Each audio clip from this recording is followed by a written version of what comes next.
what personal feelings you have. In fact, Mr. Speaker, I have a problem with the way this motion was framed, because the question as to whether there was a sitting on the 26th has already been answered by the Assembly itself. The Assembly has told us that, in fact, there was no sitting on the 26th because of the circumstances. That is the truth. Secondly, the reason why I feel like this is a moot question. As a lawyer, I took an oath on the 2nd of October in 2008 to uphold the Constitution and the law. Impeachment processes are guided by the Constitution and the law. If a court of competent jurisdiction has said it doesn't matter whether there was a sitting on 26th or not, whatever happened that day is null and void. There's nothing to discuss. It is that simple. So for me, Honorable Speaker, I am very clear in my mind, there has been a tacit concession by the Assembly that in fact there was no sitting.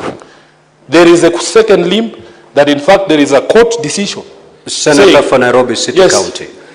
That is the second motion that is yet to be moved. I understand, Honorable Speaker, these two matters are related. Yes, I was speaking to the motion. I've given a guidance that we I was speaking to the motion.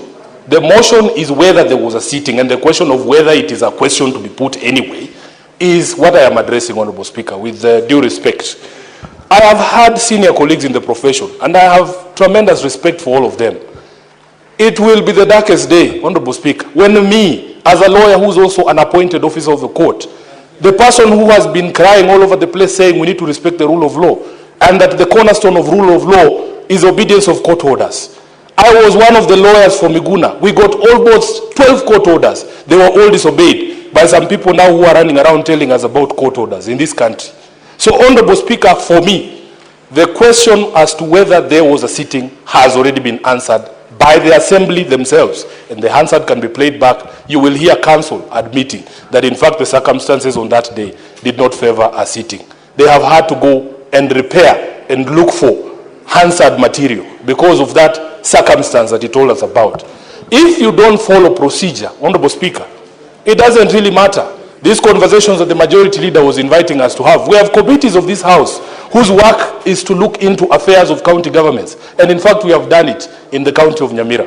So, Honorable Speaker, my position is I am not convinced that there was a sitting on the 26th of July to do this impeachment, and having that process.